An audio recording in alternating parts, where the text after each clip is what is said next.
All right, so now let's exploit Windows. You have to have Windows running on Intel, and I don't have Intel hardware. I've got a Mac M4, so I use UTM, and it emulates Intel hardware. And I was able to, yeah, if you just go to computer properties, you can see it's emulated an Intel processor at 1 GHz. So it's all right, runs a little slow, but it's usable. And what we're going to do is there's a vulnerable program that somebody wrote very nicely. It's open source too. I was even able to make some modified versions of it and everything. You can compile it in Visual Studio, and it's vulnserver.exe. May have had to compile it somewhere else. But anyway, this starts a server which listens on port 9999. Here it is listening, and it has a series of methods. It looks kind of like an email server. It has a variety of four-letter commands that execute different functions, and they have a lot of vulnerabilities, including simple buffer overflows, which is the one we're going to exploit. So to do that, we're going to need to know the IP address of our machine, and I did ipconfig, and you can see it's 192.168.0.222. So out here, on my Mac, I have a Debian machine, which we're going to need later, but right now we can work right from the Mac. And here's just the Mac's command line, and I can just do a netcat to that address, 192.168.0.222 on port 9999. And then it will say, welcome to vulnerable server. And I can do help, and it has various commands. And the ones we're going to use is trun. And then you give it a value, and trun is complete. So it didn't crash. It executed trun, and I can exit here. So that's all this server does. But it turns out that all these uh, ports have interesting vulnerabilities to exploit, and that's what we're going to do. So let me get this instead of instructions open in a different monitor so I can refer to them as we go ahead. All right. So the first thing I had to do, by the way, was make sure that data execution prevention is turned off, but this is the default for Windows 11. Client versions of Windows, like Windows 10 and 11, have this DEP turned off except for essential Windows services because old software doesn't run with data execution prevention turned on, and client machines, people often expect to run old games and stuff. Servers, they don't. So on server machines, it's set this way. DEP is on for everything. They do not expect you to run old junky software on a server. If you want to do that, you have to change it from the default state. And we are going to, of course, run a dangerous attack that would be blocked by DEP. So it's good that it's turned off. And you turn off the firewall. And I even enabled error reporting, which is not essential, but it makes it a little more interesting when I attack it. So you run the vulnerable server, and then I'm going to fuzz it. So let me go back to here and get down to my instructions. All right, so to fuzz it, I've got this program. Should have all the programs ready to go here, except they may not have the right IP address. VS fuzz. There we are. Yep, I got to fix that. Nano minus, I think it's Y none to get rid of the colors. VS fuzz. There. Oh, whoa, ack. That was bizarre. It's not Y. Okay. W none. Blast. I always forget what it is. Ah, it's W none to get rid of the colors. Anyway, the only thing I have to change is the IP address. So this is going to ask for the length of an attack, and then it's going to send trun, and then a period, and then that many capital A's to the server. So I'll save this and then run it.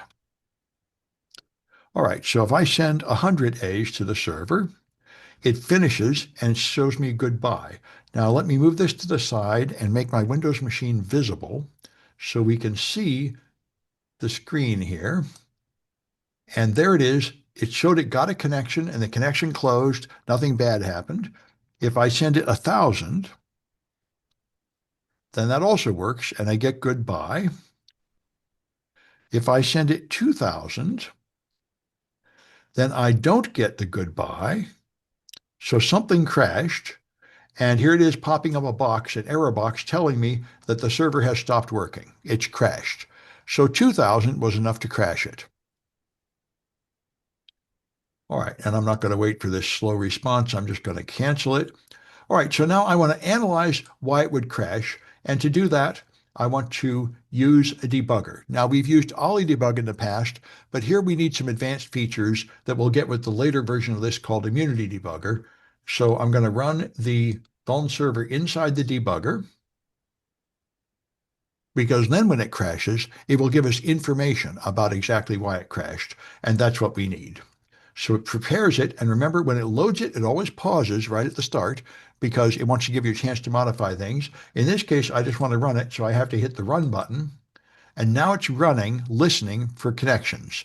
So now I can send it this fuzz again at 2000 and see what happens. And now what happens, you can see at the bottom, access violation when writing to 41414141. So some of the letters I sent in, which was a bunch of capital A's, ended up in an address where you wrote. So now that's what we talked about with the format string vulnerability. You can take over the box with a write operation, but it's a little complicated. And so this is a possibly exploitable vulnerability we found, but I'd rather have a simpler vulnerability to exploit. And as I said before, sometimes just a different length of input will hit a different weak point in the software. So I'm waiting for this to load up again, and now I can start it running again. So it's listening. Okay, and now I can try sending 3000. And when you send 3000, you get an access violation when executing 41414141. So that means I'm now controlling the EIP directly. Some of those letters went right into the instruction pointer, and that's a lot easier to exploit. So this is the one I want. So from now on, I'm going to make sure that every attack string I send is of length 3000 to hit the right point. So after each one, I have to restart it. And then I have to after it's restarted, I have to run it. Right now it's still loading, but it's going to pause when it's done being loaded, and I have to hit the run button to get it listening. Now I'm ready to send another attack. So now the first thing we have to do is send a non-repeating pattern of characters so we can find out which one of those capital A's hit it. So I've got made up, I can cat this one, VS EIP0. This is how I created a non-repeating pattern of characters. There are people that use libraries and stuff for it, but here I just had 0 through 4, that's 5 options, then 2 loops going 10, so that's 100, and then I make 4 character strings out of this, which is a 3-digit number followed by an A. So if you run this one, you see this kind of stuff. And so any 4 characters in a row are enough to uniquely identify where you are in this. It's just a non-repeating pattern of 1,000 total characters, 250 groups of 4. Actually, I think it might be 2,000, 500 groups of 4. All right. And so the attack I make is in the next one. I'll probably have to edit it, VS EIP1. Oh, the address is right. Everything's right about this one. So I just send 1,000 A's, and then I send that pattern of 2,000 non-repeating characters, and that's my 3,000 character string to send to the server. So I just run that one, EIP1. Whoa, got to spell it better. Tab 1. There we go. And so it goes, and see, now I get access violation when executing 35, 32, 41, 31. That's the pattern, and that is 52A1. That's the pattern. And if you look at the instructions, I've got a little diagram to make it easy to spot where that is. There. It's there. 52A1, kind of in the middle. So now you know which of those 2,000 characters actually end up in the instruction pointer. So I can count how long it takes to get up to there and figure it out. And that's going to be, I give it Control C, it's going to be cat VS EIP2. All right, and it turns out that it's 2006 A's, then the next 4 characters are the instruction pointer, and then I just add enough padding to make the total length 3000. So if I'm right, it'll put BCDE in the instruction pointer.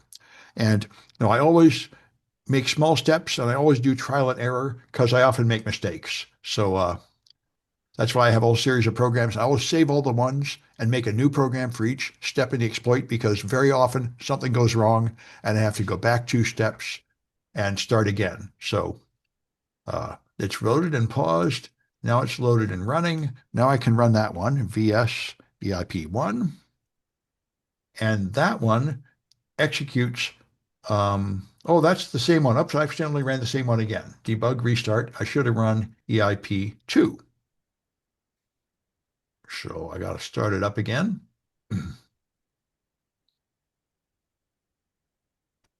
All right. And let's try running number 2. It looks like number 2 might not have the right IP address. I may not have checked that. VS EIP2. That's what I thought. It's the wrong IP address, 222. I tried doing this on an ARM-based machine first, and you can anyway, you can get some progress in the ARM-based machine. You can go, but when you finally try to insert the Metasploit code, it won't work. There we are. So now it executes 42, 43, 44, 45. That is BCDE. So it's working. All right. Now, let me go down in my instructions here. All right. So now we have figured out how to control the instruction pointer. Now, we have another problem, which is the problem of bad characters. Remember, before we couldn't put a null byte in the code because a null byte would terminate the string. And there's probably similar limitations here, but it's not very obvious exactly how this text is handled at the server. So you solve the problem experimentally. So I'm going to get it running again. All right, and now we're going to look at bad character. All right, what's going on? I think it's bad character 1 is what I need. Yep. Okay. All right. This has the right IP address, so I won't have to edit it. This one injects all this stuff, and then it makes a thing called test chars, which just contains all 256 possible bytes in order. And so now I'm going to, and then the prefix, the instruction pointer, and right after the instruction pointer, I'm going to put in my test characters and then padding to keep the total length 3,000 bytes. So let's see what this one does. That's VS bad character 1. I'm testing to see what characters are bad. All right. So it runs, it crashes at 2345, and now I would like to see the other characters after that. So I think all I have to do is dump the CPU here, follow in dump, and then scroll up a little bit. Yeah, there it is. I'll go up a couple more to make it more obvious. Here's all the A's, here's the B, C, D, E, and here's where I started putting in 0 and all characters after it, and the 0 terminated the string. So the 1, 2, 3, 4 never got in. So now I know that null byte is forbidden here too. I can't have any null bytes in my attack or it won't work. So that's not too surprising, but it is true that I must remove null bytes from my exact string. Now, other things might also break the string, like spaces and tabs and carriage returns, and in principle, anything. So I took that program and added, I just took out the 0. So now I'll try from 1 to 255 right after there.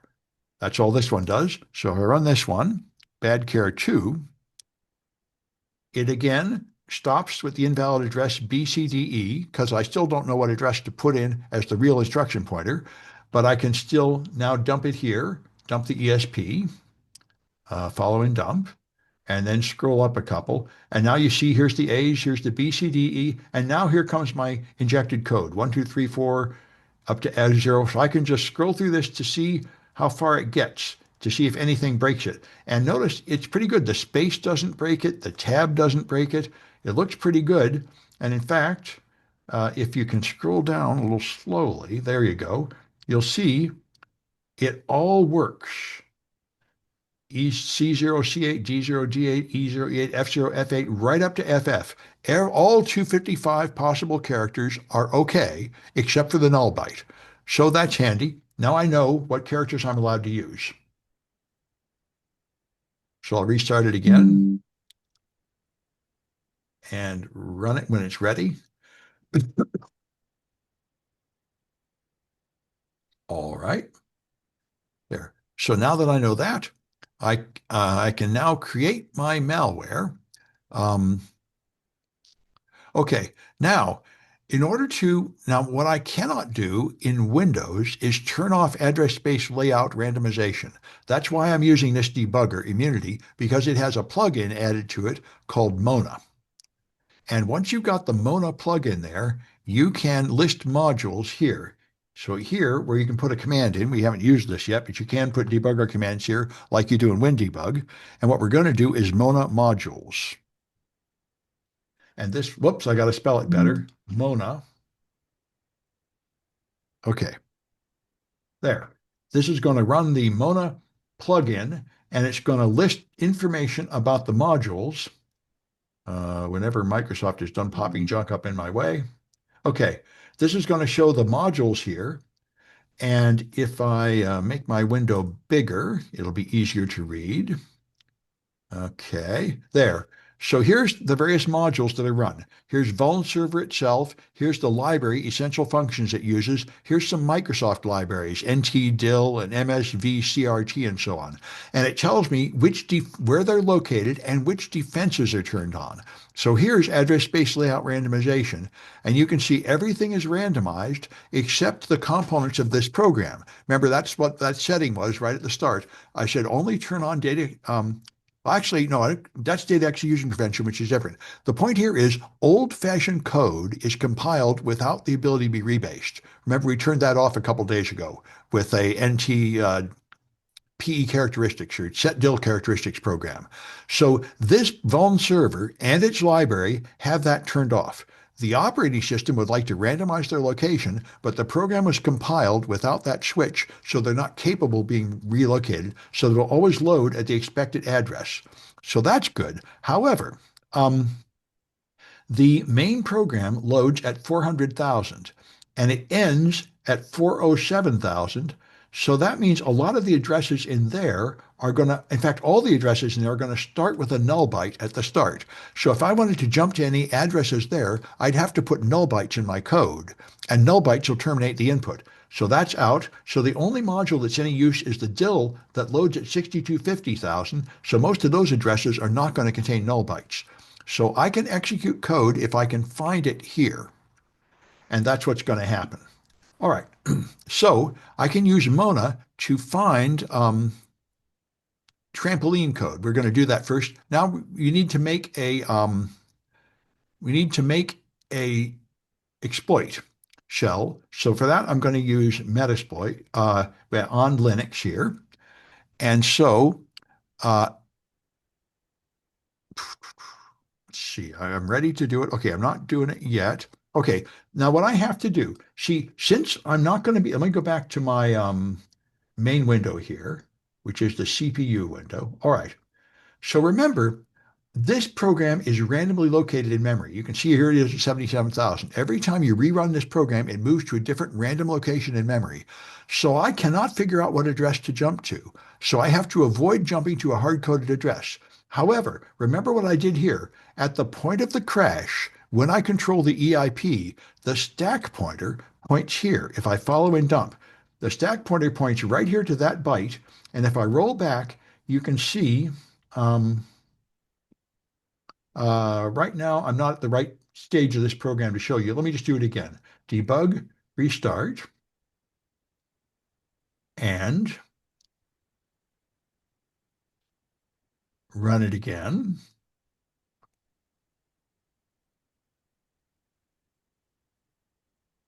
Okay, and now I'll send this bad character. That'll be fine. That'll do what I need to show you. All right, so it's crashed. This is the injection I put in 42, 43, 44, 45 into the EIP. If I follow the dump at this point, you can see A, B, B, C, D, E. This is the A's I put in just as padding to get to the right point. This is the stuff I put in that controlled the instruction pointer. And right now, ESP points right to the next byte that currently contains 0, 1. So if I can find a jump ESP instruction and execute it, it will jump right to this location in the code I'm injecting, and I don't need to know where it is. It'll be randomly located in memory, but I don't care because the program itself will change the stack pointer to point to that location. So all I need to do is find a jump ESP instruction in that function that doesn't have address space layout randomization turned on. And that address won't move, and that address will ultimately get to my code. And you can find it with this Mona command. And it takes a while to run, so I'm not going to run it live, but I'll just point it out here. Um, After you get Mona, which is of course pre-installed on my machines, um, then what you do is you execute this command here, Mona find jump to ESP in the sfunc.dil. It'll find places where that command is, and you see it found about 9 locations where that instruction exists in ESSfunc.dil. So any of these addresses will be fine as long as they don't include null bytes. So I just used the first one, 625011AF.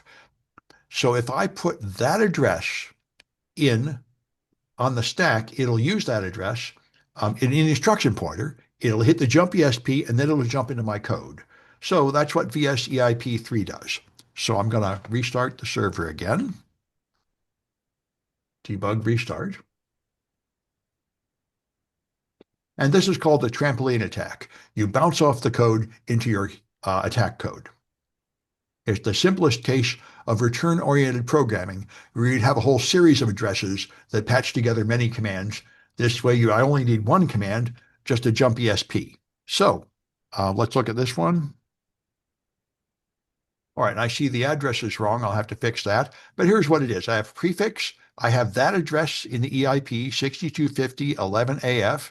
I have a NOP sled, and I'm not putting in a real exploit code yet. I'm putting in breaks, which are CCs. So when it slides down the NOP sled, it'll hit a break and come back to the debugger. It's just a way to verify that things are working. So the entire attack is a prefix to get to the instruction pointer, then the instruction pointer. Then I know the jump ESP will put me right here. So I put the NOP sled and the shellcode there. My shellcode is just a bunch of breaks, and then enough padding to make the total length 3000. So I need to fix the IP address at the start of this. VS 3. That should be 222 for this server. All right. There. And now, is it ready? It is ready and listening. So I should be able to just run it. All right. And there it goes. And it hit an int3 command. This is very good. It didn't just stop because I had an invalid address of BCDE or AAA in the instruction pointer. You can tell it worked because if I roll back here, you'll see here it is, my NOP sled and the int3. And if I follow the stack here is another way to see it. Cancel. I'm going to follow and dump there. There. Again, you can see it. I just hit this CC at the end of all my NOP sled, so it works. And here's my attack, like we talked about. I'll go up a couple more lines. There, I fed in a whole bunch of A's. Then I fed in this address, 625011AF. Then come the NOPs. I just put in 16 NOPs, and then the break, and then enough F's to fill it up. So now I've proven a lot of things. I've proven that the trampoline worked. I could jump to this address, 6250 stuff, and it will come back and hit here. And I've proven I can execute code on the stack because it executed these NOPs and made it to the break. So now in principle, everything is ready to go. The only thing missing is actual shellcode, and that we get from Metasploit as usual. And like I say, that's the part that won't work on an ARM processor. All the rest of this would.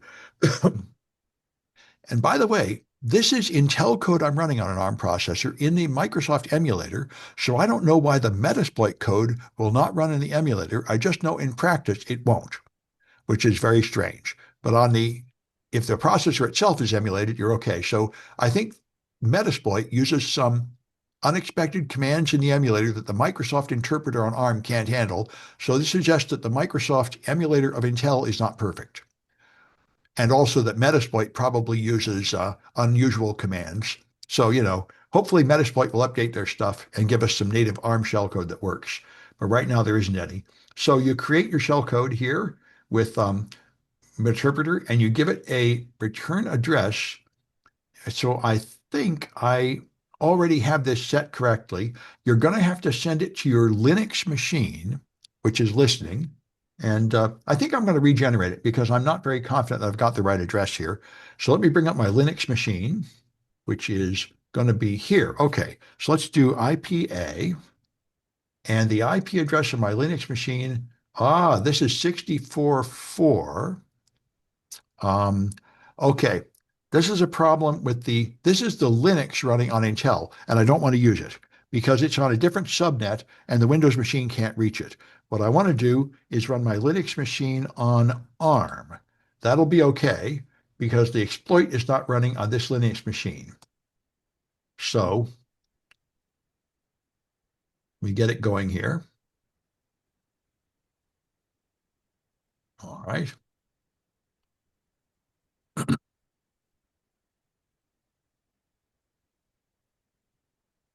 All right. Let me get the address, which is 220. Okay. So now I should be able to connect here.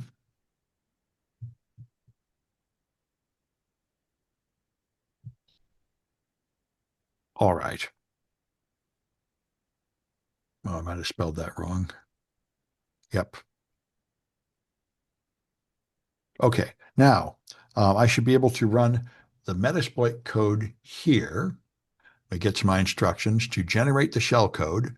And to do that, I'm going to need to tell it I'm doing a reverse shell to phone home to the command and control server. And that means I need to know this address up here. So it is IP, it's up here, 192.168.0.220. So this is the command. Heck, let me get out of there, minimize that so it quits happening. All right, now paste it in here. Okay, so this is the command that makes a Windows reverse connection and runs the interpreter shell, which is a piece of malware designed by the developers of Metasploit to be very useful. And I have to give it the IP address of the command and control server, which is this Linux machine right here. So it's 92.168.0.220. There. Because that has to be built into the malware. It's going to run the malware, and the malware has to have that address to know where to phone home to, and it has to exclude null bytes, and it has to write it in Python format. That's what this will do. And there it is. So here's my Python shellcode that will phone back home to this Linux box. So I copy that, and I go here. Let me restart the target here on my Windows machine, which is here. No, that's Signal. This is it. Two things look similar. Debug, restart.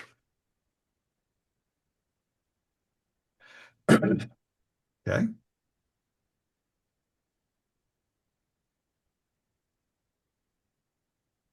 And in fact, I'm going to do a shortcut. I'm going to quit using the debugger because this machine is kind of slow. I'm going to just run the code, the server directly here because I think I'm got to the finish line where I should really be taking over the box. And I want it to be more responsive than it'll be. It's slow enough because of the ARM to Intel translation. It's even slower if I run it through the debugger. So I'm not going to do that. So now I want the last one, which is VSEIP3.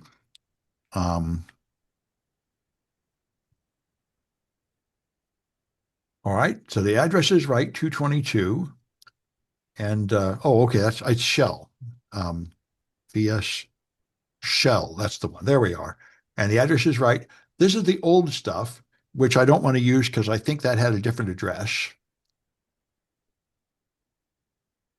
So I paste in the new stuff I just generated. All right. And so now it's going to send the prefix, the instruction pointer, which goes to that 6250 address, which will come back, then execute the NOP sled, this buffer, and then enough padding. So it should phone home to my Linux machine. Now, in order to receive the incoming signals on the Linux machine, I have to be running a Metasploit listener. So that's MSF console. And the other commands you need are the multi-handler, and you specify the port number and such. There we are. So this, oh, I want to listen on 443. Oops, that means I've got to be running this with sudo. So, because you can't listen on a port below 1024 without administrator privileges. And I made it listen on 443, which is a common trick to make it look like ordinary HTTPS traffic. There are even more ways to obscure the traffic and make it look more normal. So now I'm listening on port 443 as soon as I run the exploit. Okay. All right, there it is listening. Okay. And the Windows machine is there.